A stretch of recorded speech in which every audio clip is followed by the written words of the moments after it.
Мына резонансты болып жатқан видеоны барлықтарыңыз көріп жатқан боларсыздар. Енді осы жердегі үлкен бір қателік бар.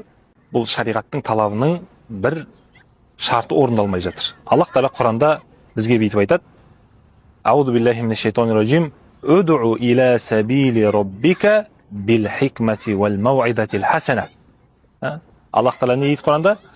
Раббыңның жолына, яғни Алланың жолына шақыратын болсаң дейді. Бил хикмати, хикметпенен шақыр дейді. Вал мауидатил хасана, және де көркем уағызбенен шақыр дейді. Енді хикма дегеніміз не? Хикма дегеніміз ол ақиқатты адамға жиіркенішті түрде жеткізу емес. Көп адамдар осылай ойлайды да, ақиқатты жеткізу керек болды деп ойлайды. Жоқ, шариғатымыз бүйтеді. Ақиқатты жеткізетін болсаң, хикметпенен жеткіз. Хикмет дегеніміз ақиқатты адамға көркем түрде жеткізу керек. Сол адам, сол ақиқатты естіген кезде, сол ақиқатты жасағысы келетіндей, сондай болғысы келетіндей жеткізу керек. Міне сол кезде ол хикмет болып есептеледі. Уал мауидатил хасана, көркем уағыз дейді.